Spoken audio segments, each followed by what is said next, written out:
মাওলা আলী শেরে খোদা রাদিয়াল্লাহু আনহুকে ভালোবাসি। আর একটু জোরে বলেন। সেই মাওলা আলী শেরে খোদা রাদিয়াল্লাহু তাআলা আনহুর বংশধর ইমাম হোসেন রাদিয়াল্লাহু তাআলা আনহুর আওলাদ হচ্ছেন আওলাদ রসুল আল্লামা হাফেজ কারি সৈয়দ মোহাম্মদ তৈয়ব শাহ রহমতুল্লাহ আলাইহি। একটু মহব্বতের আওয়াজে জোরে বলেন মারহাবা। আওয়াজ হয় না, আরো জোরে বলেন। সুতরাং আওলাদ রসুলের পক্ষে যারা যারা তৈয়ব শাহ হুজুর কিবলাকে মহব্বত করে, যারা আওলাদ রসুলকে ভালোবাসে, এরা ভালোবাসতে গিয়ে শিয়াদের মতো অতি ভালোবাসা দেখাইতে গিয়ে মাওলা আলী শেরে খোদার সাথে যদি কি করে নবীর সাথে তুলনা করে তাহলে তো শেষ। এই জন্য অ্যাক্সিডেন্ট না হওয়ার জন্য আজকের এই বিষয়টা যারা দিয়েছেন আমি আপনাদেরকে আন্তরিকভাবে অভিনন্দন ধন্যবাদ জানাচ্ছি। আল্লাহ আপনাদেরকে ঈমান এবং ইসলাম এবং আকীদা আহলে সুন্নাত ওয়াল জামাতের উপরে ইস্তেকামতে থাকার তৌফিক দেন। আমি মুসনাদে আহমদের একটা হাদিস 1377 নম্বর হাদিস দিয়ে আমার আলোচনার মূল বিষয় শুরু করছি। বলেন ইনশাআল্লাহ। রাসূল করিম সাল্লাল্লাহু আলাইহি ওয়াসাল্লাম সবাই একবার জোরে বলেন গায়েবের খবর জানেন কি জানেন না? 10 বছর পরে কি হবে? দেখেন সাউন্ড গেছে গা। 10 বছর পরে কি হবে? 50 বছর পরে কি হবে? 100 বছর পরে কি হবে? আওয়াজ করে বলুন আমার নবী জানেন? এই জানার ক্ষমতা আমার নবীজির আছে। রাসূল করিম সাল্লাল্লাহু আলাইহি ওয়াসাল্লাম একদিন মুসনাদে আহমদ 1377 নম্বর হাদিস। মুসনাদে আহমদ 4টা মাযহাব, একটা মাযহাবের ইমাম ইমাম আবু হানিফা রাহমাতুল্লাহ আলাইহি, আমরা হানাফি। আরেক মাযহাবের ইমাম ইমাম মুহাম্মদ বিন ইদ্রিস শাফিঈ রাহমাতুল্লাহ আলাইহি। আরেকটা মাযহাবের ইমাম ইমাম মালিক রাহমাতুল্লাহ আলাইহি। আরেকটা মাযহাবের ইমাম ইমাম আহমদ বিন হাম্বল রহমতুল্লাহ আলাইহি। তো মুসনাদে আহমদের 1377 নম্বর হাদিসে বলা হলো রাসূল করিম সাল্লাল্লাহু আলাইহি সাল্লাম একদিন মাওলা আলী শেরে খোদা রাদিয়াল্লাহু তাআলা আনহুর চেহারার দিকে তাকিয়ে বললেন, ইন্না ফিকা মিন ঈসা মাসালান, হে আলী তোমার উদাহরণ হলো আল্লাহর নবী ঈসা আলাইহিস সালামের মতো। সুবহানাল্লাহ। কে বলেছেন? রাসূলুল্লাহ সাল্লাল্লাহু আলাইহি সাল্লাম। রাসূল করিম সাল্লাল্লাহু আলাইহি ওয়াসাল্লাম বললেন, এ আলী শোনো, তোমার উদাহরণ হলো আল্লাহর নবী ঈসা রূহুল্লাহ আলাইহিস সালামের মতো। এই কথা বলার পরে মাওলা আলী শেরে খোদা রাদিয়াল্লাহু তাআলা আনহু আশ্চর্য হয়ে গেলেন। এরপরে আমার প্রিয় নবী সরওয়ারে কায়নাত ফখরে মওজুদাত মুহাম্মাদুর রাসূলুল্লাহ সাল্লাল্লাহু আলাইহি ওয়াসাল্লাম বললেন, আবাগাদাতুল ইয়াহুদু হাত্তা বাহাতু উম্মাহু। এ মাওলা আলী শেরে খোদা, ও আলী তুমি শোনো, হযরত ঈসা আলাইহিস সালাম, হযরত ঈসা আলাইহিস সালাম আল্লাহর নবী ঈসা আলাইহিস সালামকে ইহুদিরা এমন ভাবে ঘৃণা করত, ঘৃণা করার কারণে ঈসা আলাইহিস সালামের মাকে তারা এমন একটা অপবাদ দিয়েছে, ঈসা আলাইহিস সালামের জন্মের ব্যাপারে তারা অবৈধ হওয়ার একটা ঘোষণা দিয়েছে। একটু জোরে জোরে বলি নাউজুবিল্লাহ। আরো জোরে বলুন নাউজুবিল্লাহ। ঈসা আলাইহিস সালাম আল্লাহর নবী। সবাই একবার জোরে বলুন, ঈসা আলাইহিস সালামের কি কোনো বাবা আছে? তাড়াতাড়ি জবাব দিয়ে ফেললে ওয়াজও তাড়াতাড়ি শেষ হবে। জোরে বলেন না, ঈসা আলাইহিস সালামের কি কোনো বাবা আছে? ঈসা আলাইহিস সালামকে আল্লাহ সৃষ্টি করেছেন কিসের মাধ্যমে? মাকে দিয়ে। জোরে বলেন কি দিয়ে? মা হযরতে মারিয়াম আলাইহিস সালামের গর্ভে আল্লাহ তাআলা নিজেই হুকুম দিয়ে ঈসা আলাইহিস সালামের মা মারিয়াম আলাইহিস সালামের গর্ভে আল্লাহ ঈসা আলাইহিস সালামকে তৈরি করেছেন। একটু জোরে বলবেন না সুবহানাল্লাহ। তো ঈসা আলাইহিস সালামের সাথে আমার নবী মাওলা আলীর তুলনা কেন দিলেন? ঈসা আলাইহিস সালামের তো বাবা আছে, ঈসা আলাইহিস সালামের তো না নাউজুবিল্লাহ, মাওলা আলী শেরে খোদার তো বাবা আছে, মাওলা আলী শেরে খোদার তো মাও আছে, তাহলে ঈসার মতো কেমনে হলো? এটা তুলনাটা কেমন খেয়াল করেন। ঈসা আলাইহিস সালামের বাবা না থাকার কারণে ইহুদিরা কি বলল? হ্যাঁ ঈসা, তোমার যেহেতু বাবার পরিচয় তোমার মা দিতে পারে নাই, নাউজুবিল্লাহ, সবাই একবার জোরে বলে নাউজুবিল্লাহ, সেহেতু তোমার পরিচয় হলো তুমি অবৈধ সন্তান। আরেকবার জোরে বলেন না নাউজুবিল্লাহ। তাহলে ঈসা আলাইহিস সালামের মায়ের চরিত্রের উপরে অপবাদ দিল কারা? ইহুদিরা। বলে না কারা? ইহুদিরা ঈসা আলাইহিস সালামের মায়ের চরিত্রের উপরে কি দিল? অপবাদ দিল। তো অপবাদ দেওয়ার কারণে একটু জোরে বলুন, ইহুদিরা কি হেদায়েত প্রাপ্ত নাকি পথভ্রষ্ট? এরা কি হেদায়েতের উপরে নাকি গোমরাহ?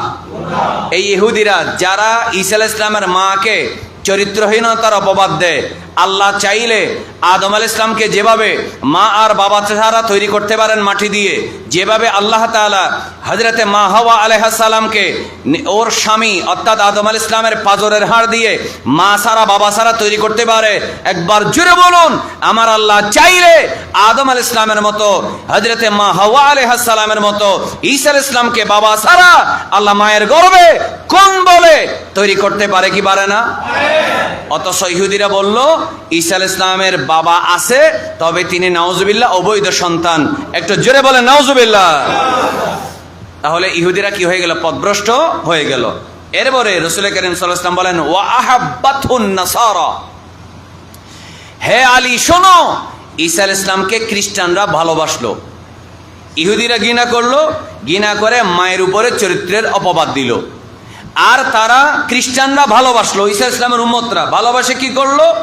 হাত্তা আনজালুহু বিল মানজিলিল্লাযী লাইসা বিহি, বলল কি আমাদের নবী ঈসা আলাইহিস সালামের মা যেহেতু ওনার সাথে কারো বিয়ে হয় নাই, সুতরাং নাউজুবিল্লাহ, সবাই নাউজুবিল্লাহ একবার বলেন।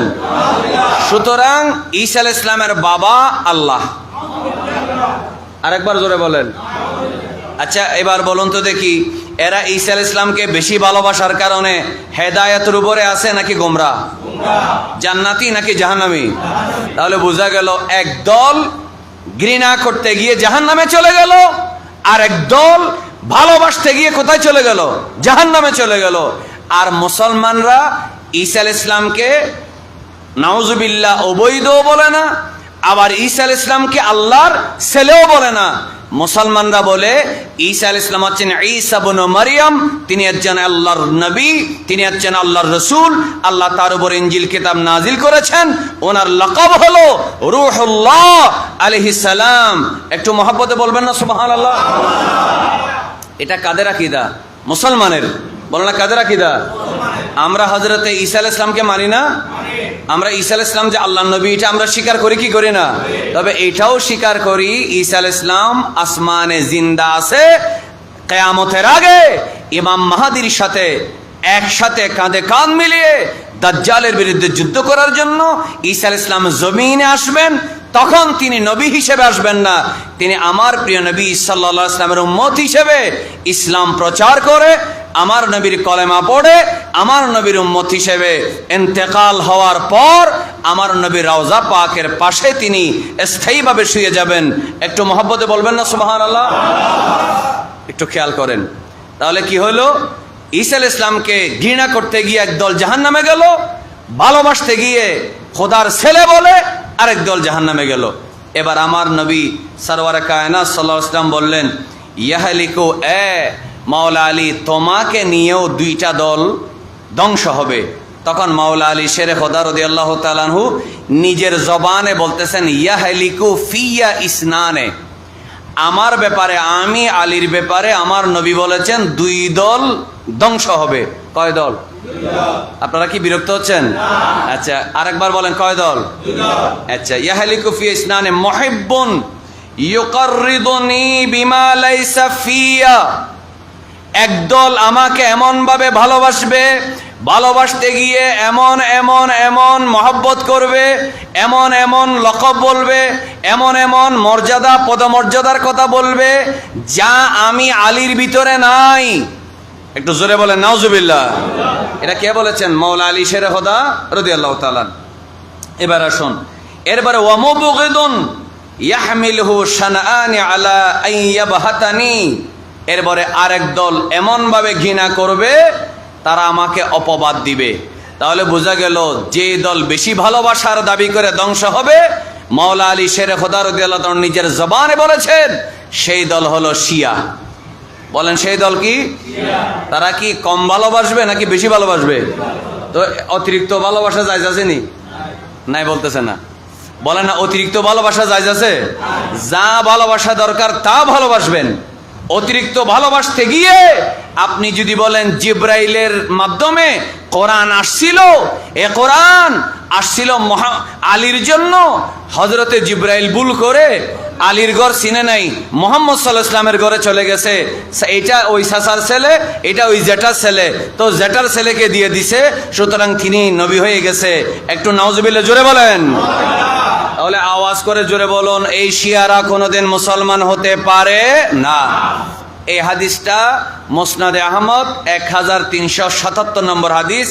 স্পষ্ট ভাষায় বোঝা গেল মাওলা আলীকে ভালোবাসার দাবি করে যে শিয়ারা অন্যান্য সাহাবীদের সাথে বেয়াদবি করে, সিদ্দিক আকবর রাদিয়াল্লাহু আনহু, ফারুক আজম রাদিয়াল্লাহু তাআলা, ওসমান জিন্নুরাইন রাদিয়াল্লাহু তাআলা আনহুর সাথে বেয়াদবি করে, লাখো লাখো সাহাবীর সাথে বেয়াদবি করে, এমনকি আমার নবীর সাথে যারা বেয়াদবি করে, এই শিয়ারা আওয়াজ করে জোরে বলতে হবে, এরা কখনো মুসলমান হতে পারে না।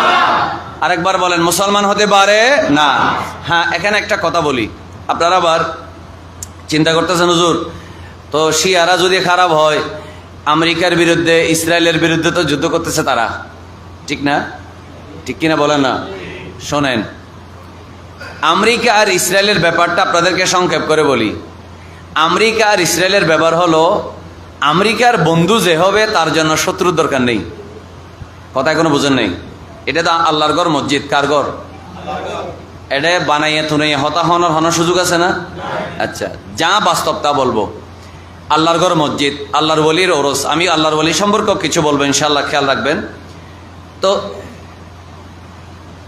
আমেরিকার সিস্টেম হলো, আমেরিকার বন্ধু যে হবে তার জন্য কোনো শত্রুর দরকার নাই। আপনারা যারা মুরব্বী আছে, বাচ্চাদেরকে বুঝাইলে বুঝবে না।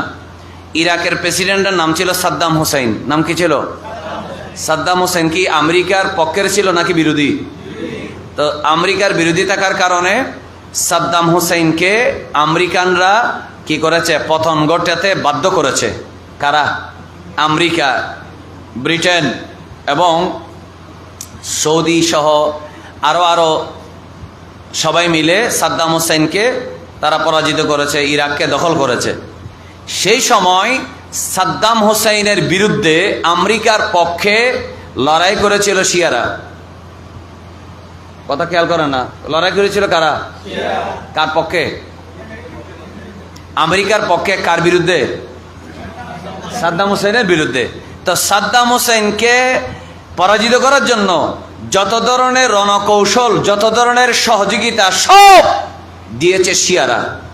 তো সাদ্দাম হোসেন পতন হয়ে গেছে। এখন হয়ে গেছে, যেটা ছিল টাইগার, যেটা মধ্যপ্রাচ্যের টাইগার ছিল, বাঘ ছিল, ইহুদি খ্রিস্টানদের বিরুদ্ধে ফিলিস্তিনের পক্ষে হুঙ্কার দিত, গর্জন দিত, তাকে যখন পরাজিত করলো, এখন বাকি যারা আছে সবগুলো হলো বিলাই।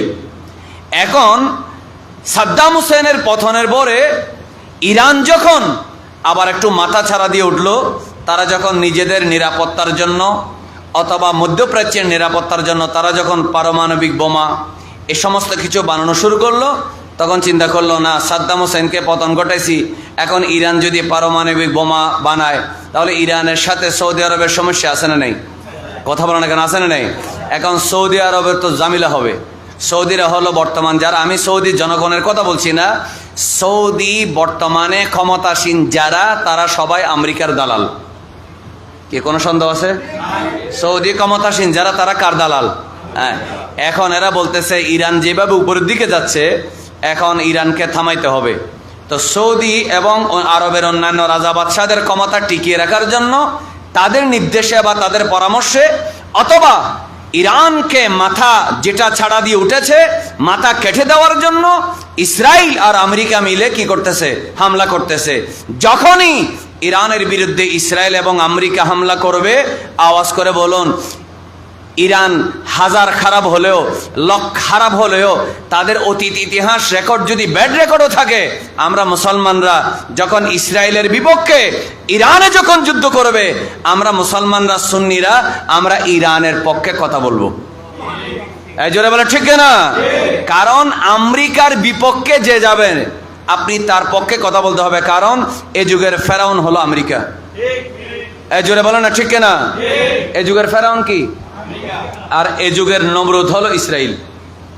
কথা ঠিক কিনা বলে না? এ যুগের ফেরাউন কি আর এ যুগের নমরুদ কি? ইসরায়েল। সুতরাং যেহেতু আমেরিকা শিয়া হোক বা যেই হোক, যদি ইরানের বিরুদ্ধে ইসরায়েল আর আমেরিকা যুদ্ধ করে, তখন আমরা মুসলমানরা, একবার জোরে বলুন, আমরা কখনো আমেরিকার সহযোগিতা করতে পারবো না। আমরা সারা পৃথিবীর মুসলমানরা, সুন্নি মুসলমানরা ইরানের পক্ষে থাকবো। কয়েকটা কারণ। এক নম্বর কারণ হলো ইরানের মধ্যে গরিব নওয়াজের জন্ম হয়েছে। ইরানের মধ্যে আমার গৌসে পাক শাহিনশাহ বাগদাদ হজরতে বড় পীর আব্দুল কাদের জিলানির জন্ম হয়েছে। ইরানে হজরতে সুলতানুল আরিফিন বাইজিদ বুস্তামি রহমতুল্লাহ আলাইহির জন্ম হয়েছে। একটু জোরে বলবেন না সুবহানাল্লাহ? আওয়াজ হয় না, আরো জোরে বলেন। তাহলে বলুন, যে ইরানে যদিও ক্ষমতার মধ্যে শিয়া আছে, দেখে আপনারা বলেন তো সবাই, ইরানের ভিতরে সুন্নি মুসলমান নেই? আপনারা একটু গণ হয়ে বসেন তো। আপনারা কি আমার কথা বিরক্ত হচ্ছেন? কথাগুলো খুব মনোযোগ দিয়ে শুনতে হবে। মনোযোগ, কাছে চলে আসেন সবাই, কাছে চলে আসেন, কাছে চলে আসেন, একবারে টাইটে বসেন সবাই, একটু মনোযোগ, কাছে চলে আসেন, কাছে একটু জোরে জোরে দর্শে পড়ে আল্লাহুম্মা সাল্লি মাওলানা মুহাম্মদ ওয়া আলা আলি সাইয়্যিদিনা। क्या बात रज़ा उस चमनिस्तान करम की, ज़हरा है कली जिसमें हुसैन और हसन फूल। अल्लाहुम्मा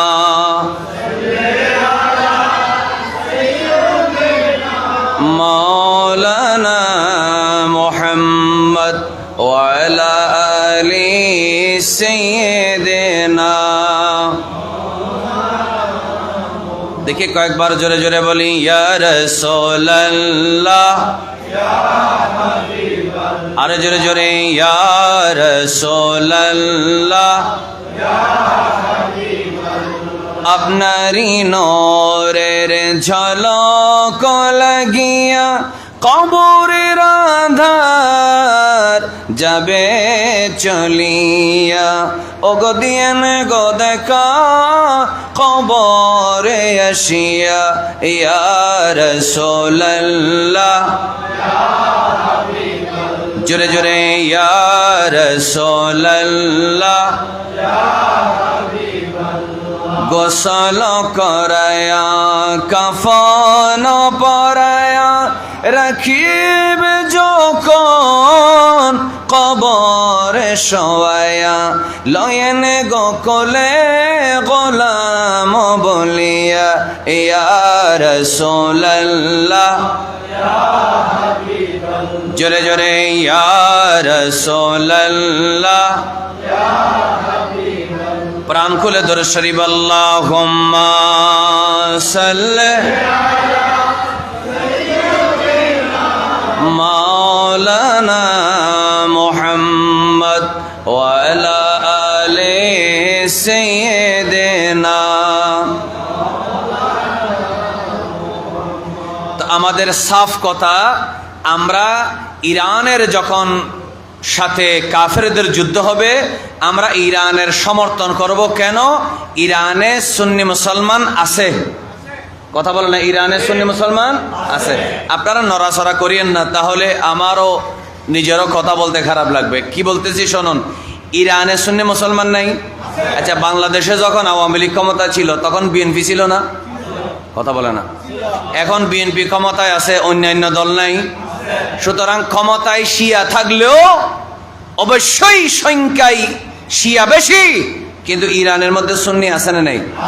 সেজন্য যেহেতু মুসলমান, কলমা হলো লা ইলাহা ইল্লাল্লাহ, বলে না মুহাম্মাদুর রাসূলুল্লাহ, সেজন্য অবশ্যই আমরা ইরানের পক্ষে থাকব। কিন্তু ভাইরা আমার, আরেকবার বলুন, যেই শিয়ারা আমার নবীর সাথে বেয়াদবি করে, মওলা আলী শেরে খোদার ভালোবাসার দাবি করে, খোলাফায়ে রাশেদার সাথে বেয়াদবি করে, একবার জোরে বলুন, আমরা কখনো তাদেরকে সমর্থন করতে পারবো না। আল্লাহ আমাদের সবাইকে বুঝার তৌফিক দেয়। আর একটু জোরে বলেন আমিন। একটু মনোযোগ রাখেন।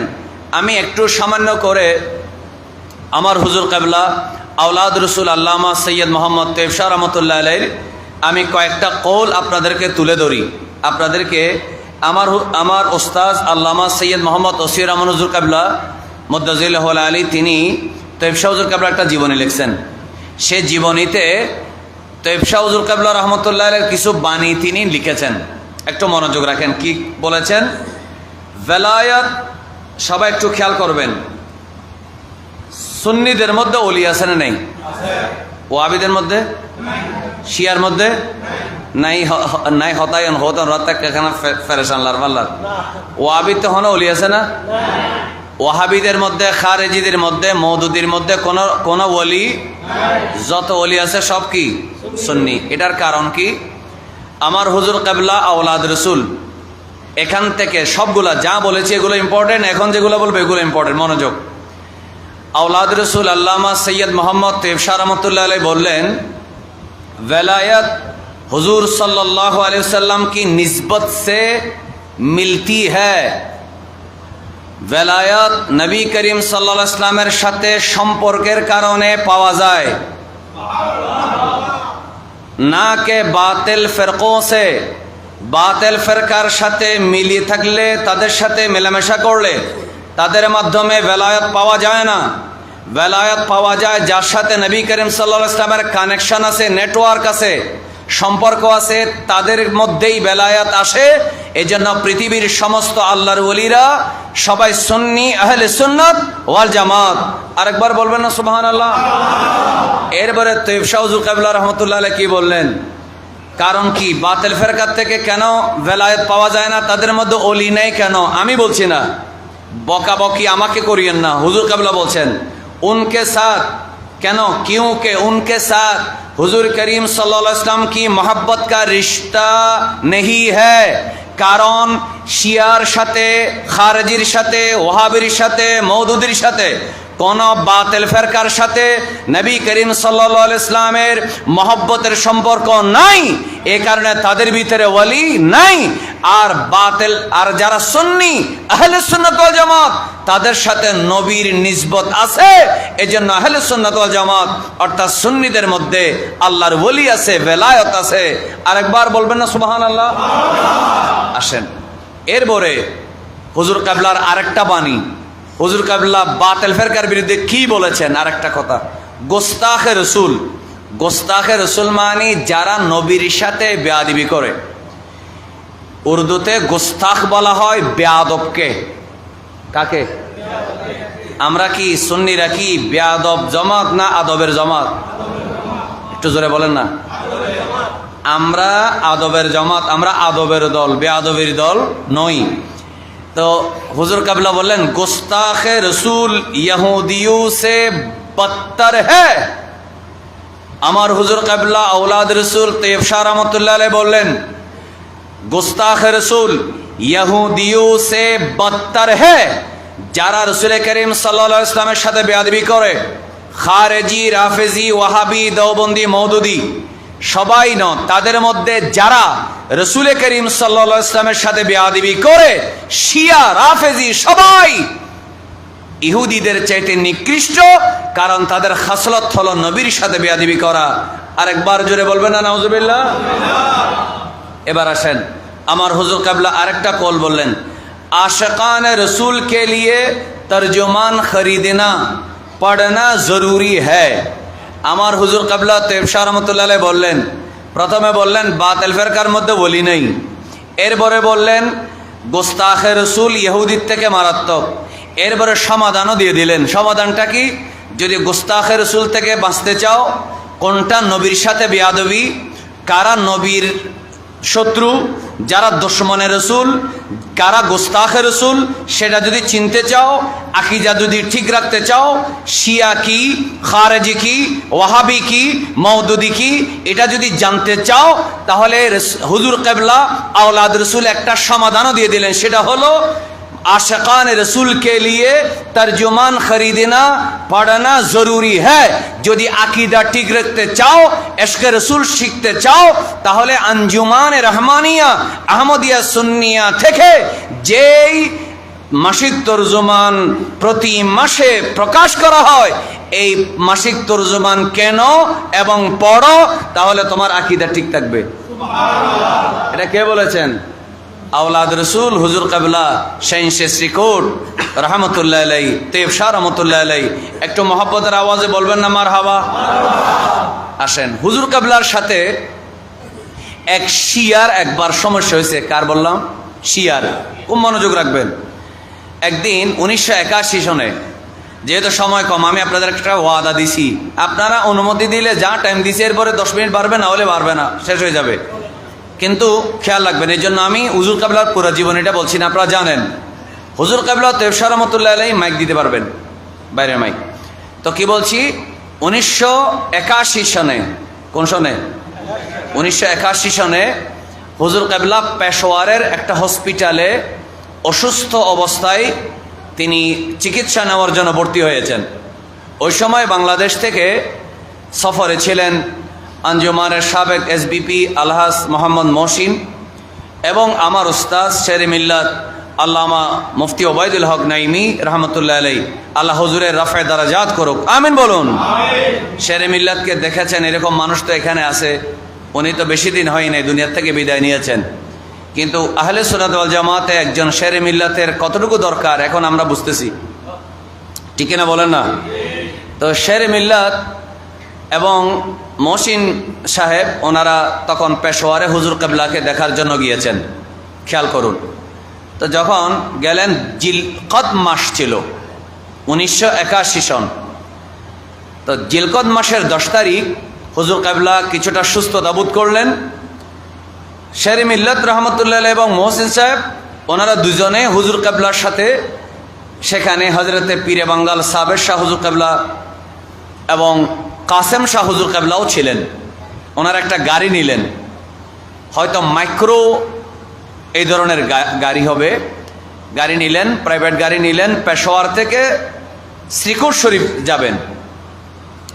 জোহরের নামাজ পড়ে পেশোয়ার হসপিটাল থেকে হুজুর কিবলা আওলাদ রসুল সৈয়দ মোহাম্মদ তৈয়ব শাহ রহমতুল্লাহ আলাই, শেরে মিল্লাত নাইমি রহমতুল্লাহ আলাই, আলহাজ মোহাম্মদ মহসিন মরহুম, ওনারা 3 জন রওনা দিলেন হুজুর কিবলার সাহেবজাদা সহ। জোহরের নামাজ আদায় করার পর যখন পথিমধ্যে আসরের আজানের সময় হলো, কিসের আজান? আসরের আজানের সময় হলো, আসর ওয়াক্ত হয়ে গেল, চতুর্দিকে মসজিদ থেকে আজানের ধ্বনি বেশি আসতেছে। এমন সময় হুজুর কিবলা তৈয়ব শাহ রহমতুল্লাহ আলাই বললেন, আসরের ওয়াক্ত হয়ে গেছে, গাড়ি থামাও, আমরা আসরের নামাজ পড়ব। সুবহানাল্লাহ। কারণ একবার মহব্বতে বলুন, যারা গাউসিয়া কমিটি করেন, আমরা হুজুর কিবলার হাতে যারা বায়াত হয়েছি, বলুন আমাদের তরিকতের মধ্যে নামাজ আছে না নেই? কারণ শরীয়তের বাইরে কোনো তরিকত হতে পারে না। কারণ আমাদেরকে যতগুলা কি দেওয়া হয়েছে, ওজিফা দেওয়া হয়েছে, এগুলো দেওয়া হয়েছে নামাজের পরে। বলে না কিসের পরে? নামাজের পরে। সুতরাং যে নামাজ পড়বে না তার ওজিফা নাই। সুতরাং যার নামাজ নাই, ওজিফা নাই, তার কোনো তরিকত নাই। সে যদি বলে আমি অমুক হুজুরের হাতে বায়াত হয়েছি, এই বায়াতের দাবি কি সত্য নাকি মিথ্যা? মিথ্যা। তো হুজুর কিবলা রহমতুল্লাহ আলাইহি বলেন, থামো, আমরা আসরের নামাজ আদায় করব। তো আসরের নামাজ পড়ার জন্য হুজুর কিবলা ড্রাইভারকে থামতে বলবেন। ড্রাইভার থামলো না। বলেন না, ড্রাইভার থামলো না। হুজুর কিবলা বললেন, থামো, ড্রাইভার থামতেছে না। লাস্টে একেবারে আসরের ওয়াক্ত অনেকক্ষণ গড়িয়ে যাওয়ার পরে যখন থামতেছে না, হঠাৎ করে বিকট আওয়াজে গাড়ির একটা চাকা পাংচার হয়ে গেল, বাস্ট হয়ে গেল। যখন চাকা পাংচার হয়ে গেল, তখন বাধ্য হয়ে থামতে হলো। হুজুর কিবলা রহমতুল্লাহ আলাইহি তৈয়ব শাহ হুজুর কিবলা নামলেন, নামার পরে এলাকার সবাই যখন ওনাকে চিনতে পেরেছেন, সবাই ফল ফ্রুট এইগুলা নিয়ে এসেছেন, হুজুর কাবলা রহমতুল্লাহ আলাইহি সেখানে গাড়ি থেকে নেমে একটা জায়গায় তিনি বাজামাত আসরের নামাজ আদায় করলেন। বাজামাত আসরের নামাজ পড়লেন। এই সময়ের ভিতরে ওই গাড়ির ড্রাইভার দোকান থেকে একটা নতুন চাকা কিনলো, ওই নষ্ট হওয়া চাকাটা গাড়ির ভিতরে ঢুকাই ফেললো, নতুন চাকা লাগাইয়া আবার রওনা দিল। এবার সূর্য ডুবে গেল। সূর্য ডুবে যাওয়ার পরে মাগরিবের নামাজ আছে না নেই? আবারও আজান হচ্ছে চতুর্দিকে। হযরতে তেফশা হুজুর কাবলা রহমতুল্লাহ আলাইহি বললেন, থামো। সে থামে না। বললেন, মাগরিবের ওয়াক্ত দেরি করার কোনো সুযোগ নেই, মাগরিবের নামাজ আউয়াল ওয়াক্তে পড়াটা আফজল, এজন্য থেমে যাও। সে থামতেছে না। যখন থামতেছে না, আবার বিকট আওয়াজে নতুন চাকা যেটা সেটাও কি হয়ে গেল? নষ্ট হয়ে গেল। যখন নতুন চাকাও নষ্ট হয়ে গেল, এখন তো থামতে বাধ্য হয়ে গেল। হুজুর কাবলা রহমতুল্লাহ আলাইহি সবাইকে নিয়ে জামাতের সাথে মাগরিবের নামাজ আদায় করলেন। নামাজ আদায় করার পরে এবার ওই যে পুরাতন চাকা যেটা মেরামত করে রেখে দিয়েছে, ওই মেরামত করা পুরাতন চাকাটা আবার নতুন চাকার জায়গায় লাগাই দিল। নতুন চাকা তো নষ্ট হয়ে গেছে। তো ড্রাইভার বলতেছে, হুজুর নতুন চাকা তো নষ্ট হয়ে গেল, আগের যেটা পুরাতন চাকা সেটা তো আমি কিছুটা মেরামত করেছি, এটা দিয়ে কিছু দূর যাওয়া যাবে, কিন্তু এত দূরে শ্রীকুট শরীফের পাহাড়ি উঁচু নিচু পথ, এই পাহাড়ি রাস্তা বেয়ে চলার মতো ক্ষমতা এই কি নেই, এই চাকা নাই। তখন হুজুর কাবলা আওলাদ রসুল আল্লামা সৈয়দ মোহাম্মদ তেফশা রহমতুল্লাহ আলাইহি বললেন, पाया बाबा पाया बहुत कमजोर है, लेकिन ये श्रीकुट तक चलेगा। এই পায়া এই চাকাটা খুব দুর্বল, তবে শ্রীকুট তক চলেগা। আমি বলছি এই চাকা দিয়ে গাড়ি শ্রীকুট শরীফের পাহাড় পর্যন্ত যাবে। কারণ इसलिए के এশা की नमाज শ্রীকুট শরীফ পড়েंगे। আমরা এশার নামাজ কোথায় পড়বো? হাম এশা কি নামাজ শ্রীকুট শরীফ পড়েंगे। আমরা সবাই এশার নামাজ পড়বো কোথায়? শ্রীকুট শরীফে। সুতরাং এই চাকা দিয়ে শ্রীকুট শরীফ যাওয়া যাবে। একটু জোরে বলবেন না সুবহানাল্লাহ। সাহস করে বিসমিল্লাহ বলে ড্রাইভার আবার রওনা দিল। যেতে যেতে মাঝখানে ওই পুরাতন চাকার কোনো সমস্যা হলো না, শ্রীকুট শরীফ পর্যন্ত পৌঁছলো। যারা গিয়েছেন শ্রীকুট শরীফ তারা জানেন সেখান থেকে এত রাতে আর ফিরে আসা কি নয়, সম্ভব নয়। যে কোনো ঝুঁকি আছে, রাস্তার মধ্যে ভয় আছে। এই জন্য হুজুর কাবলা ড্রাইভারকে বললেন, তুমি আজকে রাত্রে শ্রীকুট শরীফের মেহমান হিসেবে থেকে যাও। হুজুর কাবলা নিজের হাতে তার সাথে মেহমানদারি করলেন। তাকে রাতের বেলা কি করলেন? আপ্যায়ন করলেন, থাকতে দিলেন।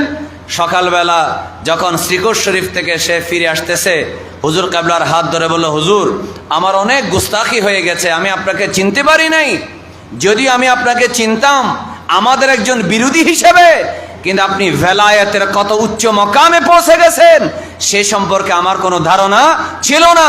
আমাদের বাপ দাদা 14 পুরুষ হচ্ছে শিয়া, এরাই শিয়ারা আমাদেরকে আপনাদের প্রতি ঘৃণা, সুন্নিদের প্রতি, সুন্নি আলেম, সুন্নি পীর, সুন্নি দরবারের প্রতি একটা ঘৃণা তৈরি করে দেওয়া হয়েছে। এজন্য আমি আপনার সাথে বিয়াদবি করার চেষ্টা করেছি। হুজুর আমি বুঝতে পেরেছি আপনার আহলে সুন্নাত ওয়াল জামাতের আলেমরা পীরেরা হক পথে আছেন, আপনি আমাকে তওবা করায় দেন। সাথে সাথে সে তওবা করে শিয়া আকীদা থেকে ফিরে এসে আমার হুজুর কাবলার মুরিদ হয়ে গেল। আল্লাহু আকবার, ইয়া রাসূলুল্লাহ।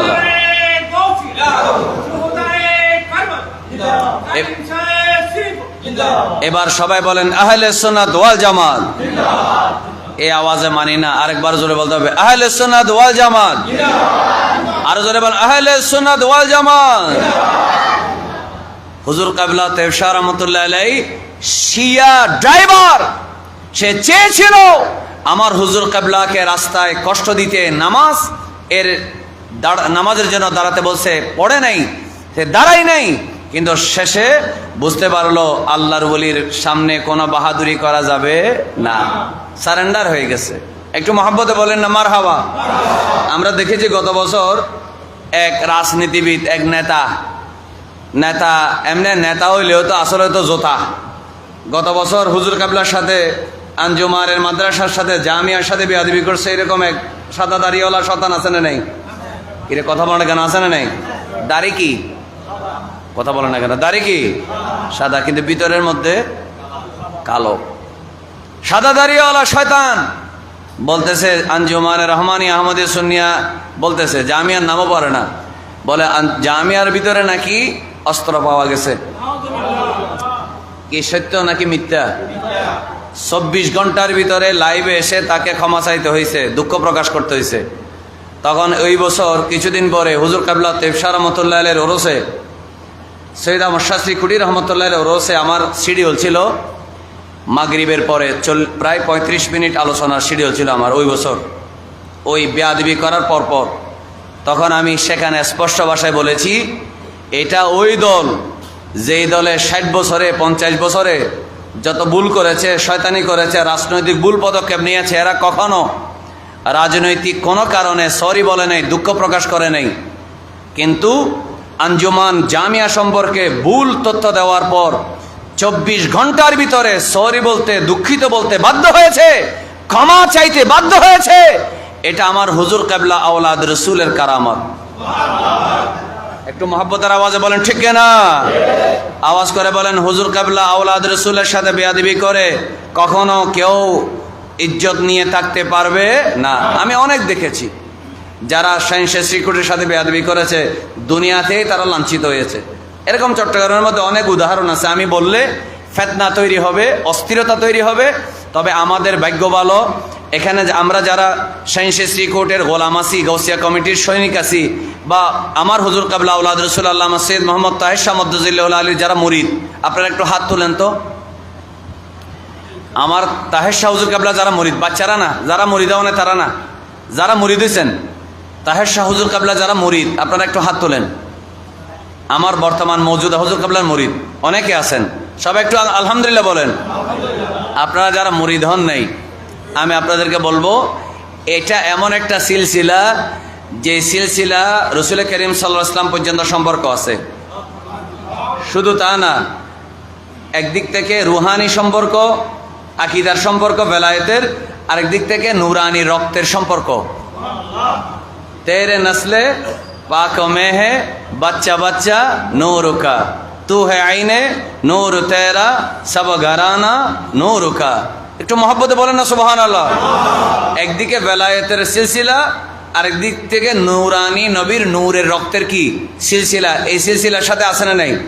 সুতরাং আপনাদেরকে বলবো, আপনারা গৌসিয়া কমিটির সদস্য হবেন, হুজুর কাবলার মুরিদ হয়ে যাওয়ার, যদি আমার বর্তমান মৌজুদা হুজুর কাবলা বাংলাদেশে নাও আসে, যেহেতু পীরে বাঙ্গাল হুজুর কাবলাকে বর্তমান হুজুর কাবলা খেলাফত দেয় নাই, পীরে বাঙ্গাল হুজুর কাবলাকে খেলাফত দিয়েছেন ওনার আব্বাজান গৌসে জামান মুজাদ্দিদে জামান আল্লামা হাফেজ কারি সৈয়দ মোহাম্মদ তেফশা রহমতুল্লাহ আলাইহি। একটু সবাই জোরে বলেন মারহাবা। এই আওয়াজে মানে না, আরো জোরে বলেন। সুতরাং আমার তেফশা হুজুর কাবলাকে যদি আপনি ওলি মানেন, ওনাকে যদি বরহক পীর মানেন, ওনাকে যদি গৌসে জামান জামানার গৌস মানেন, ওনাকে যদি মুজাদ্দিদ মানেন, ওনাকে যদি বরহক সিলসিলার একজন বরহক পীর মানেন, তাহলে আপনাকে পীরে বাঙ্গাল হুজুর কাবলাকেও মানতে হবে। আল্লাহ তাআলা আমাদেরকে রতন চেনার তৌফিক দেন। আর একটু জোরে বলেন, আওয়াজ হয় না, আরো জোরে বলেন।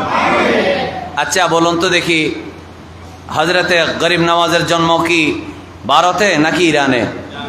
ইরান থেকে হজরতে খাজা গরিব নওয়াজ এসেছেন ভারতের জমিনে, সুবহানাল্লাহ বলেন। হজরতে শাহজালাল ইয়ামানি ইয়ামন থেকে এসেছেন বাংলার জমিনে। কেন এসেছেন? কথা বলেন না। ব্যবসার জন্য? কথা বলেন না। কিসের জন্য? ইসলাম প্রচার করার জন্য। আজকে বাংলাদেশে যারা কি আছে, ওয়াহাবি আছে। কিছুদিন আগে এক ওয়াহাবি মৌলবী কি বলেছিল, শায়ের মিজান, এক ওয়াহাবি মৌলবী কি বলেছিল, খাজা বাবা বুয়া। একটু নাউজুবিল্লাহ জোরে বলেন না কেন? এই যে খাজা বাবা বুয়া বলেছিল, অথচ এই ওয়াহাবি মৌলবী সবগুলা যদি সুপারগুলো দিয়ে এক জায়গায় রাখেন, সুপারগুলো দিয়ে হাজার হাজার ক্যামেরা যদি একসাথে কাজে লাগান, সব মৌলবী মিলে একটা হিন্দু পাড়াকে মুসলমান পাড়া বানাইতে পারবে না। আরে হাজার হাজার সব ওহাবি মৌলবি মিলে পারা কেন একটা পরিবারকে মুসলমান বানাতে পারবে না। আর যে খাজা বাবা বুয়া বলতেছে তিনি ইরানে জন্ম, হিন্দুস্তানে এসে আজমিরে এসে 90 লাখ মুসলমানকে আমার খাজা গরিবে নওয়াজ অন্তরের মধ্যে ইসলামের নূর ঢুকিয়ে দিয়ে ইসলামের হেদায়াত তাদের অন্তরে নসিব হয়েছে গরিবে নওয়াজের দাওয়াতে, এরা কলমা পড়ে মুসলমান হয়ে গেছে। এটা কার কারামত? বলে না, খাজা গরিবে নওয়াজের কারামত। এটা আমাদের স্বীকার করার দরকার আছে না নেই? আপনি স্বীকার করলেও ওনার ভিতরে কারামত আছে, স্বীকার না করলেও কি আছে? কারামত আছে। শাহজালাল ইয়ামানি, জন্ম ইয়ামান, এসেছেন বাংলার জমিনে। ঠিক তেমনিভাবে আমার হুজুর কেবলা এই যে পাকিস্তান থেকে এসে জামিয়া আহমদিয়া সুন্নিয়া আলিয়া দিয়েছেন, সব একবার মহব্বতের আওয়াজে বলুন, এই জামিয়ার ছাত্ররা কেউ কি পাকিস্তানে ইমামতি করে? আপনারা কি এই আওয়াজগুলো বুঝেন না? বুঝলে একটু জবাব দেন। জামিয়ার কামেল পাশ করা কোনো ছেলে পাকিস্তানে গিয়ে ইমামতি করে? বলেন না। পাকিস্তানের কোন মাদ্রাসার শিক্ষকতা করে? পাকিস্তানের কোন মসজিদে গিয়ে জুমার খুতবা দেয়? কোথায় দেয়? জুমা পড়ায় বাংলাদেশে, ওয়াজ করে বাংলাদেশে, জানাজা পড়ায় বাংলাদেশে, কোরআন পড়ায় বাংলাদেশে, হাদিস পড়ায় বাংলাদেশে, ওয়াজ করে বাংলাদেশে। তাহলে আপনি যদি বলেন বিদেশের পীরের দরকার কি, তাহলে উনি কি করেছেন বিদেশ থেকে এসে? ইনি বিদেশ থেকে এসে এই দেশে এমন একটা ইমানের মরকজ, ফুলের বাগান তৈরি করেছেন। কোন মাদ্রাসাকে আমি হেয় করছি না, ছোট করছি না, সব মাদ্রাসা নবীর বাগান।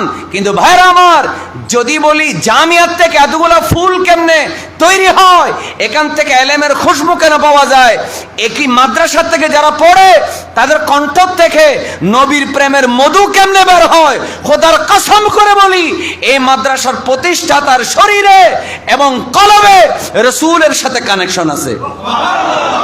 একটু মহব্বতের আওয়াজে বলেন ঠিক কিনা? যেহেতু রাসূলের সাথে কি আছে? কানেকশন আছে। এটা যেহেতু উসসিসা আলাত তাকওয়া হয়েছে, কি হয়েছে? বলে না, উসসিসা আলাত তাকওয়া, তাকওয়ার উপরে যেহেতু প্রতিষ্ঠিত হয়েছে, এজন্য এই মাদ্রাসা থেকে এত আলেম, এত মুফতি, এত মুহাদ্দিস বের হয়। একটু মহব্বতের আওয়াজে বলবেন না সুবহানাল্লাহ? আরেকটা কথা আপনাদেরকে বলি, আপনারা কি বিরক্ত হচ্ছেন? কে হক কে ঠক, কে বড় কে ছোট, কে ভালো কে খারাপ, এটা বুঝবে কে? সাধারণ মানুষে নাকি আলেমে? হনাওয়া ডাক্তারে বুঝবে আরেক ডাক্তার সম্পর্কে। যে সায়েন্স পড়েছে সে বিজ্ঞান বুঝবে, সে সায়েন্স বুঝবে, ডাক্তার চিনবে, ইঞ্জিনিয়ার চিনবে। যে সায়েন্স পড়ে নাই সে ডাক্তার ইঞ্জিনিয়ার চিনবে না, বুঝবে না। ঠিক তেমনি কোন পীর হক এটা বুঝবে কে? আলেম। আর বাংলাদেশে চট্টগ্রামে সবচেয়ে বড় আলেম যারা, ঢাকার আল্লামা হাফেজ আব্দুল জলিল বলেন, চট্টগ্রামের আল্লামা জালালউদ্দিন আল কাদেরী বলেন, আল্লামা শেরে মিল্লাত নঈমি বলেন, আল্লামা মুফতি ওসির রহমান আল কাদেরী বলেন, আল্লামা সুলাইমান আনসারী বলেন, ফকিহ মিল্লাত আল্লামা মুফতি আব্দুল ওয়াজেদ বলেন, আল্লামা হাফেজ কারি আশরাফুজ্জামান আল কাদেরী বলেন, যারা বর্তমান জামানার সবচেয়ে বড় আলেম, এরা সবাই আমার হুজুর কাবলার মুরিদ হয়ে সৌভাগ্য অর্জন করেছেন। কারণ একটা কথা আছে, বৃক্ষ তোমার নাম কি? হঠাৎ ডর করে হন্নাওয়া, বৃক্ষ তোমার নাম কি? সুতরাং এই বাগানের ফল হলো ওসির রহমান হুজুর, এই বাগানের ফল হলো আশরাফুজ্জামান হুজুর, এই বাগানের ফল হলো আল্লামা মুফতি ওমর রিজভী। সুবহানাল্লাহ বলে না কেন? সুতরাং যে বাগানের ফল এবং ফুলের এত গ্রান, এত খুশবু, এত মধু, আওয়াজ করে বলেন এগুলা পেয়েছি আমরা কার নিসবতে? আমার হুজুর কাবলা আওলাদ রাসূলের নিসবতে। একটু মহব্বতে বলবেন না মারহাবা? আমি শিয়া সম্পর্কে লাস্ট যেটা দিয়ে শুরু করেছি, এটা লাস্টে আরেকটু বলবো। বলার আগে আপনাদের একটা নাত বলি, 2 লাইন। এই নাত তো আমাদের শায়ের মিজান ওনারা খুব ভালো পারে। আমি শুধু শেরে মিল্লাতের 2টা লাইন বলবো, আপনারা কি শুনতে রাজি আছেন? থামলে মুর্শিদি কদমম, থামলে মুর্শিদি কদমম, আইনাইমি ताबद छोड़ना हरगिज़ कभी तो छोड़ना हरगिज़ कभी तो उनका है अदना गुलाम क्या करे तारीफ ज़ाते शाह तैयब की अनाम। একটু জোরে বলেন না সুবহানাল্লাহ। যারা পারেন একটু বড় বড় করে বলেন, क्या करे तारीफ जाते जाते शाह तैयब की अनाम। বলেন, क्या करे तारीफ जाते शाह तैयब की अनाम जो करे उससे सिवा है शान और आली मकाम। একটু মহব্বতে বলেন তো সুবহানাল্লাহ। তো শেরে মিল্লাত এই নাতটা লিখে লাস্টে 2 লাইন কি বলেছেন, थामले मुर्शिदी का दामन ऐ नईमी ताबद छोड़ना हरगिज कभी तो छोड़ना हरगिज कभी तो उनका है अदना गुलाम क्या करे तारीफ ज़ाते शाह तैयब की अनाम जो करे उससे सिवा है शान और आली मकाम। अल्लाहुम्मा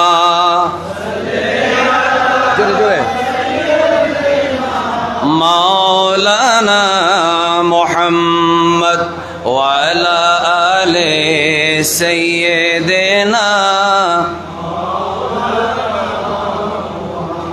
লাস্টে যারা এসেছেন, প্রথমে যারা এসেছেন তারা ওয়াজের মজা যতটুকু পাবেন, লাস্টে যারা এসেছেন তারা পাবেন না। না পেলেও আপনাদের সময়টা যাতে কাজে আসে, জাস্ট 10 মিনিটের ভিতরে আমি আমার আলোচনা গোছানোর চেষ্টা করব। একবার সবাই জোরে বলেন ইনশাআল্লাহ। দেখি সবাই বলেন তো দেখি, শিয়া হক ফেরকা নাকি বাতিল? ফিসন্তি যারা আছেন ওনারা কেন আরো সহযোগিতা করেন না? আওয়াজিবে উনা যান না, আমি জানে বুঝিত তারা না কিনলে লেগরির ইবে বুঝিব ইন আর কেউ ওনারা বুঝতেন না। আওয়াজ আর ডর করে হন, শিয়া কি হক না বাতিল? আর ডর করে হন না, শিয়া কি হক ফেরকা নাকি বাতিল ফেরকা? আচ্ছা, বাতিল ফেরকা এটা আমি না বলি, এটা গৌসে পাকের লেখা কিতাব উসুলউদ্দিন। মূলত এই কিতাবটার নাম হচ্ছে গুনিয়াতুত তালেবিন। একটু মনোযোগ রাখবেন, এই কিতাবটার আসল নাম কি? গুনিয়াতুত তালেবিন। আর এটার 2টা পার্ট, একটা আমলের পার্ট, একটা আকীদার পার্ট। আমলের পার্ট এটাকে গুনিয়াতুত তালেবিন হিসেবে এখনো আছে, আর আকীদার পার্টকে তুরস্ক থেকে ছাপানো হয়েছে, নাম হচ্ছে উসুলউদ্দিন। লেখক হচ্ছেন মাহবুবে সুবহানি, গৌসে সামাদানি, শেখ পীর মীর মহিউদ্দিন আব্দুল কাদের জিলানী রাদিয়াল্লাহু তাআলা। একটু সুবহানাল্লাহ বলেন, আরো জোরে বলেন। আচ্ছা, তো গৌসে পাক যদি কোনো একটা কথা বলে সেটাকে আমি মেনে নেব? যারা নমানিবেন তারা হন আর নমাইন্যম হন, ডর করি। গৌসে পাকের কথা কি আমরা মানি? জোরে বলতে হবে। আমরা কি গৌসে পাকের কথা মানি? গৌসে পাক শাহ বাগদাদ রাদিয়াল্লাহু তাআলা কোন একটা কথা বললে সেটা কি আমরা ইগনোর করার কোনো সুযোগ আছে? বর্তমান সময় দুঃখজনক ব্যাপার, কিছু আলেমের ছেলেও, সুন্নি আলেমের ছেলে শিয়া হয়ে গেছে। কি হয়ে গেছে? গৌসে পাক কি বলছেন দেখেন, আমরা জানি হযরতে আলী রাদিয়াল্লাহু তাআলার শাহাদাতের পরে ইমাম হাসান রাদিয়াল্লাহু তাআলা 6 মাস খলিফা ছিলেন। আর ইমাম হাসান রাদিয়াল্লাহু তাআলা একজনকে খেলাফতনামা সুপর্দ করে তিনি ইস্তফা দিয়েছিলেন। ওনার নাম হচ্ছে হযরতে আমিরে মুআবিয়া রাদিয়াল্লাহু তাআলা। সুবহানাল্লাহ বলবেন না? নাম কি? আমিরে মুআবিয়া রাদিয়াল্লাহু। এখন আমিরে মুআবিয়া রাদিয়াল্লাহু তাআলা খেয়াল করেন, আমিরে মুআবিয়া রাদিয়াল্লাহু তাআলার ব্যাপারে বেয়াদবি করে এরকম কিছু সুন্নি নামদারি শিয়া আছে না নেই? এরা বলে যে আমিরে মুআবিয়া রাদিয়াল্লাহুর সাথে মাওলা আলীর দ্বন্দ্ব হয়েছে। এখন আমি রসুলের সাহাবীদের মধ্যে পরস্পর দ্বন্দ্ব হলে, যুদ্ধ হলে, এখন আমি একজনের পক্ষে গিয়ে আরেকজনকে যদি গালি দিই সেটা জায়েজ আছে না নেই? এটা আমি বলার কে? এটা আমি দেখব সাহাবীরা কি বলেছেন, আমি দেখব নবী কি বলেছেন, আমি দেখব গৌসে পাক কি বলেছেন, আচ্ছা বলুন তো দেখি, আমার শেখ বাগদাদ গৌসুল আজম দস্তগীর রাদিয়াল্লাহু তাআলা আনহু তিনি কি ইমাম হাসানের আওলাদ নয়? তিনি কি ইমাম হোসেনের আওলাদ নয়? উনি যদি ইমাম হাসান হোসাইনের আওলাদ হয়ে থাকেন তাহলে একবার জোরে বলুন, আমার গৌসে পাকের অন্তরে মাওলা আলী শেরে খোদা রাদিয়াল্লাহু তাআলা আনহুর ভালোবাসা কি আমার চাইতে কম হবে নাকি বেশি হবে? তাহলে আমার চাইতে যদি, এদিকে দেখবেন, আমার চাইতে যদি হযরতে মাওলা আলী শেরে খোদার প্রতি গৌসে পাকের ভালোবাসা বেশি হয়, জোরে বলুন কি হয়? বেশি হয়। এখন আপনি যদি বলেন আমিরে মুয়াবিয়া রাদিয়াল্লাহু আনহুকে গালি দেন, আমিরে মুয়াবিয়াকে গালি দেন, তাহলে এটা হবে মায়ের চেয়ে মাসির দরদ বেশি হওয়া, ঠিক কিনা বলেন না? আচ্ছা আপনারা একটু এই দুইজন আপনাদের এদিকে এই দুজন ওনারা হন সমস্যা হন না, ওনার হন প্রশ্ন আছে না, ওনারা নিজেরা কিলা হতা হতে কিন্তু প্রশ্ন তাহলে এরা প্রশ্ন করেন না। ওনা একটা স্মরণ তো চশমাওয়ালা, হন অসুবিধা আছে না? কি হন আপত্তি নমাই দেখবে ভাই, এটা গৌসে পাকের কিতাব থেকে বলতেছি। আপনার ভালো না লাগলে আপনি এখান থেকে চলে যেতে পারবেন, কিন্তু আপনারা এইভাবে যে কানাকানি করতেছেন এগুলো সমস্যা হচ্ছে। আর যারা মাস্টরি করি, যারা হুজুর মাদ্রাসাত পড়ায়, আরা কিন্তু মানুষ চেহারা দিলে বুঝতে পারি অনতে বানানো লাগলি গরজা কি পারিবেন, ই ফরস ওয়াজিব কিছু ন, ইন এখন ওয়াজ উনম পরি পারলে অনা ফরস ন। কিন্তু আমি যখন গৌসে পাকের একটা কিতাবের কথা বলবো আপনাকে শুনতে হবে, আপনি মানলে মানবেন, না মানলে নেই। কথা বোঝেন এমন হয়, মানলে মানবেন, না মানলে নেই। আমিরে মুয়াবিয়া রাদিয়াল্লাহু আনহু কার সাহাবী? রাসূল করিম সাল্লাল্লাহু আলাইহি ওয়াসাল্লামের কি সাহাবী। আপনি তাকে গালি দেওয়া জায়েজ আছে? কথা বলেন না কেন, জায়েজ আছে? কেউ যদি গালি দেয় সে সুন্নি না শিয়া, ছেলে বলতে হবে। কোন সুন্নি কখনো আমিরে মুয়াবিয়া রাদিয়াল্লাহু আনহুকে গালি দিতে পারে না। কেনানের কারণে নূহ আলাইহিস সালামকে যেমন গালি দেওয়া যাবে না, ঠিক তেমনি ভাবে ইয়াজিদের কারণে আমিরে মুয়াবিয়া রাদিয়াল্লাহু আনহুকে গালি দেওয়ার কোনো সুযোগ নাই। কারণ ওয়ালা তাজিরু ওয়াজিরাতুন বিজরা উখরা, সন্তানের গুনার কারণে বাবা জাহান্নামে যাবে না, বাবার কারণে ছেলে যাবে না, ছেলের গুনাহ ছেলের সাথে, বাবার গুনাহ বাবার সাথে। সেজন্য আমরা একটু দেখব আমার গৌসে পাক কি বলেছেন। আমার শেখ বাগদাদ বলেছেন, আমি বলি, আপনার ভালো লাগলে মানবেন, না মানলে লাগলে মানবেন না, একটু মনোযোগ দিয়ে শুনুন। আল কাফু আম্মা শাজারা বাইনাস সাহাবা, সাহাবায়ে কেরামের মধ্যে যা হয়েছে সেই ব্যাপারে চুপ থাকা, নীরবতা বজায় রাখা, কোনো কমেন্ট না করা। একটু জোরে বলতে হবে সুবহানাল্লাহ। সেটা কি? ইত্তাফাকা আহলুস সুন্নাহ। সবাই দিকে দেখতে হবে প্লিজ। আপনারা যেহেতু আমাকে বিষয়টা দিয়েছেন, যদি আমাকে বলতেন হুজুর কাবলার জীবনী, তাহলে আমি পুরো জীবনীটাই বলতাম। যেহেতু বলেছেন শিয়া কি বুঝাইতে হবে, সুতরাং আমি বলতেছি, আপনারা কি মনে কষ্ট নিচ্ছেন? আচ্ছা, গৌসে পাক কি বলেছেন? উসুলুদ্দিনের 279 নম্বর পৃষ্ঠা, আল কাফু আম্মা শাজারা বাইনাস সাহাবা, সাহাবায়ে কেরাম রাদিয়াল্লাহু আনহুমের মাঝখানে যে দ্বন্দ্ব হয়েছে সে সম্পর্কে নীরবতা বজায় রাখা। ইত্তাফাকা আহলুস সুন্নাহ, আহলে সুন্নাত ওয়াল জামাত একমত আলা উজুবিল কাফে, নীরবতা বজায় রাখা, কোনো কমেন্ট না করা ওয়াজিব হওয়ার ব্যাপারে। আম্মা শাজারা বাইনাহুম, সাহাবায়ে কেরাম রাদিয়াল্লাহু আনহুমের মধ্যে যে দ্বন্দ্ব হয়েছে সেই ব্যাপারে। ওয়াল ইমসাকু আন মাসাবিহিম, এবং কোন সাহাবীদের মধ্যে যদি কোনো ধরনের ত্রুটি পাওয়া যায়, পাওয়া গেছে এমন না, যদি ইতিহাসে কোন সাহাবীর কোনো ত্রুটি দোষ যদি বর্ণিত হয়, এই ব্যাপারে নীরবতা বজায় রাখা, সেটার তাবিল করা, এটা ব্যাখ্যা করা, এটা বিশ্লেষণ করা, অথবা এই কথা বলা ওনার অনিচ্ছাকৃতভাবে ভুল হয়ে গেছে, নিশ্চয়ই তিনি সেই ভুল থেকে তিনি সেখানে অটল ছিলেন না, অবিচল ছিলেন না, সেই ভুল থেকে তিনি তওবা করেছেন, তিনি ভুলের উপরে প্রতিষ্ঠিত না থেকে হকের মধ্যে ফিরে এসেছেন, এই ধরনের ব্যাখ্যা করা এটা ওয়াজিব। ওয়া ইজহারি ফাদাইলিহিম ওয়া মাহাসিনিহিম, এবং সমস্ত মুসলমানের উপরে ওয়াজিব। এটা আমার কথা নয়, গৌসে পাক মাহবুবে সুবহানী শেখ আব্দুল কাদের জিলানী রাদিয়াল্লাহু তাআলা আনহু বলছেন, সাহাবায়ে কেরামের ফাদাইল বর্ণনা করা, ওয়া ইজহারি ফাদাইলিহিম, তাদের মর্যাদা বর্ণনা করা, প্রকাশ করা, প্রচার করা, এটা ওয়াজিব। ওয়া মাহাসিনিহিম, তাদের ভালো ভালো কাজ, তাদের ভালো ভালো অবদান, তাদের জিহাদে অংশগ্রহণ, নবী করিম সাল্লাল্লাহু আলাইহি ওয়াসাল্লামের পিছনে নামাজ আদায়, আমার নবী নবীর নূরানি চেহারা মোবারক দেখে, 1 সেকেন্ড যদি কেউ নবীর চেহারা দেখে, সারা জীবন কেউ যদি নফল আর ফরজ পড়ে, সারা পৃথিবীর সমস্ত মুসলমানের যদি আমল এক পাল্লায় দেওয়া হয়, কোন একজন মুসলমান যদি একটা মুহূর্ত নবী করিম সাল্লাল্লাহু আলাইহি ওয়াসাল্লামকে ঈমানের চোখে দেখে এবং ঈমান নিয়ে কবরে যায়, ওই একটা মুহূর্ত যদি এক পাল্লায় দেওয়া হয়, সারা পৃথিবীর সমস্ত মুসলমানের আমল একজন সাহাবী ঈমানের চোখে আমার নবীকে দেখেছে তার সাথে তুলনা হবে না। একটু মহব্বতের আওয়াজে বলেন না সুবহানাল্লাহ। সুতরাং গৌসে পাক বলেন শুধু তা না, ওয়া তাসলিমি আমরিহিম ইলাল্লাহি আযজা ওয়া জাল্লা আলা মা কানা ওয়া জারা মিন ইখতিলাফি আলিয়্যিন ওয়া তালহাতা ওয়া যুবাইর ওয়া আয়েশাতা ওয়া মুআবিয়াতা রিদওয়ানুল্লাহি আলাইহিম আলা মা কদ্দামনা বায়ানাহু। হযরতে গৌসে পাক শাহ বাগদাদ রাদিয়াল্লাহু তাআলা আনহু বলেন, মাওলা আলী শেরে খোদা তালহা রাদিয়াল্লাহু আনহু, যুবাইর রাদিয়াল্লাহু আনহু, আয়েশা রাদিয়াল্লাহু তাআলা আনহা, মুআবিয়া রাদিয়াল্লাহু তাআলা আনহু, ওনাদের মাঝখানে যেই বিভিন্ন ধরনের দ্বন্দ্ব হয়েছিল, ওনাদের মধ্যে মতানৈক্য হয়েছিল, এই ব্যাপারে বর্ণনা করা যাবে না, কমেন্ট করা যাবে না, কাউকে দোষী বলা যাবে না, নিন্দা করা যাবে না, অবমাননা করা যাবে না, গালি দেওয়া যাবে না, বরং এই ব্যাপারে নীরবতা বজায় রাখতে হবে, এই চ্যাপ্টারগুলো আলোচনার বাইরে রাখতে হবে।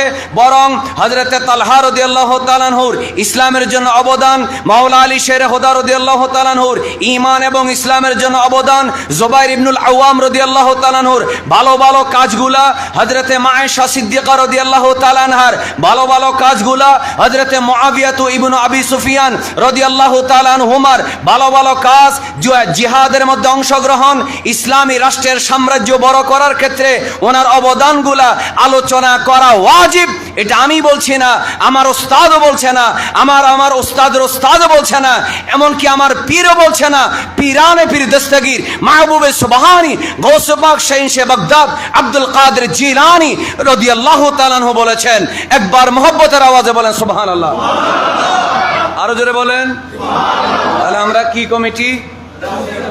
এদিকে দেখেন কি কমিটি? এটা কার কিতাব? কথা বলেন না, কার কিতাব? আচ্ছা, তাহলে আপনি সাহাবায়ে কেরামের মধ্যে যে সমস্ত মতানৈক্য হয়েছে এগুলো আলোচনা কেন করব? আমার আলোচনার বিষয় হবেই বা কেন? আমি তো রাসূল করিম সাল্লাল্লাহু আলাইহি ওয়াসাল্লামের সাহাবীদের গুণগান করব। কারণ অনলাইনে অফলাইনে আপনি ক্যাসেট বের করবেন, আপনি ইউটিউবে কথা ছাড়বেন, এই কথাগুলো তো চলে যাবে হিন্দুদের কাছে, বৌদ্ধদের কাছে, ইহুদিদের কাছে, খ্রিস্টানদের কাছে। ইহুদি খ্রিস্টানরা এগুলা শুনলে ওনাদের দুষ্টুটি যদি আমরা বর্ণনা করি, আমার নবীর কোন সাহাবীর নাউজুবিল্লাহ, ইহুদি খ্রিস্টানরা কি বেজার হবে না খুশি হবে? খুশি হবে বলেন না? ইহুদি খ্রিস্টানরা কি হবে? খুশি হবে। এরা সুযোগ পাবে, দেখো আখির নবীর সাহাবীরা এরকম দোষ ছিল, একটু নাউজুবিল্লাহ জোরে বলবেন না? অথচ নবী করিম সাল্লাল্লাহু আলাইহি ওয়াসাল্লামের সাহাবায়ে কেরামের কোন দোষ ত্রুটি বর্ণনা করা কি নাই? জায়েজ নাই। নাই শব্দ আরেকবার বলতে হবে, আপনারা ছোট করে বলছেন।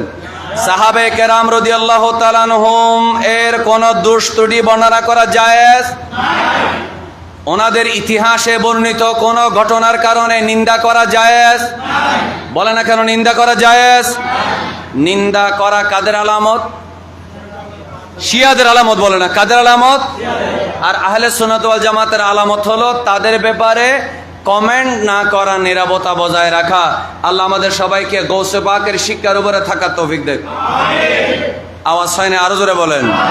আচ্ছা, আমাদের দেশে যারা মাওলা আলী শেরে খোদা রাদিয়াল্লাহু আনহুকে ভালোবাসতে গিয়ে নবী করিম সাল্লাল্লাহু আলাইহি ওয়াসাল্লামের 3 জন সাহাবীকে গালি দেয় এবং আমির মুআবিয়া রাদিয়াল্লাহু আনহুকেও গালি দেয়, এরা কি হক নাকি বাতিল? অথচ আমরা জানি আমার নবীজি এভাবে চেহারা দেখে বলেছেন আবু বকর ফিল জান্নাহ। আমার নবীজি চেহারা দেখে দেখে বলেছেন আমার আবু বকর জান্নাতি, ওয়া ওমর ফিল জান্নাহ, আমার ওমর জান্নাতি, ওয়া উসমান ফিল জান্নাহ, আমার ওসমান জান্নাতি। সুবহানাল্লাহ বলেন। কে বলেছেন? রাসূলুল্লাহ সাল্লাল্লাহু আলাইহি ওয়াসাল্লাম। এখন আমার নবীজি চেহারা দেখে দেখে এভাবে আঙ্গুল দিয়ে মেনশন করে করে যাদেরকে জান্নাতি বলেছেন, আপনারা জানেন না শিয়াদের মধ্যে এমন একটা দলও আছে, এদের অনেকগুলো গ্রুপ। আমার গৌসে পাক বলেছেন এদের 32টা গ্রুপ, কোন কোন কিতাবে আছে 12টা গ্রুপ। এই গ্রুপের মধ্যে এমন একটা গ্রুপ আছে যারা বলে আবু বকর জাহান্নামী, ওমর জাহান্নামী, ওসমান জাহান্নামী। নাউজুবিল্লাহ বলেন। তাহলে যারা রাসূল করিম সাল্লাল্লাহু আলাইহি ওয়াসাল্লামের শ্বশুর সিদ্দিক আকবরকে জাহান্নামী বলে, হযরত ওমর রাদিয়াল্লাহু তাআলা আনহু নবীজির শ্বশুরকে জাহান্নামী বলে, আমার নবীর দুইটা মেয়েকে পরপর যিনি বিয়ে করেছেন সে ওসমান রাদিয়াল্লাহু তাআলা আনহুকে শিয়ারা জাহান্নামী বলে, এবং ওনার শাহাদাতের দিন 18ই জিলহজ যারা গদিরে খুম ঈদ পালন করে, আওয়াজ করে বলুন এগুলা কি জান্নাতি নাকি জাহান্নামী? যারা নবীর সাহাবীকে জাহান্নামী বলবে, আওয়াজ করে বলেন তারা কোনোদিন জান্নাতি হতে পারে না। তো ওসমান জিন্নৌরাইন যদি জাহান্নামী হয়, তাহলে আমার নবী কেন ওনাকে পর পর দুইটা মেয়ে দিয়েছেন? সুবহানাল্লাহ বলবেন না? কয়টা মেয়ে? জোরে বলতে হবে, কয়টা মেয়ে? যখন রুকাইয়া রাদিয়াল্লাহু তাআলা আনহা ইন্তেকাল হয়ে গেলেন, এবারে উম্মে কুলসুম রাদিয়াল্লাহু তাআলা আনহাকে দিলেন এবং বলেছিলেন, এরপরে উম্মে কুলসুম রাদিয়াল্লাহু তাআলা আনহা যখন ইন্তেকাল হয়ে গেলেন, বলেন আমার যদি আর একটা মেয়ে থাকতো আমি সেই মেয়েটাও আমি আমার ওসমানের সাথে বিয়ে দিতাম। তো সেই ওসমান, খেয়াল করুন, সেই ওসমানে জিন্নৌরাইন রাদিয়াল্লাহু তাআলা আনহুর শাহাদাত জিলহজ মাসের 18 তারিখ। সেই 18 তারিখ বাংলাদেশে সুন্নি দরবার নাম দিয়ে দরবারের কিছু পথভ্রষ্ট গুমরাহ শাহজাদা এরা গদিরে খুমের ঈদ পালন করে ওসমান জিন্নৌরাইনের শাহাদাতের দিন আনন্দ প্রকাশ করে। মাওলা আলী শের খোদার ভক্তি প্রকাশ করতে গিয়ে ওসমান জিন্নৌরাইনের শাহাদাতে আনন্দ প্রকাশ করে। একবার জোরে বলুন।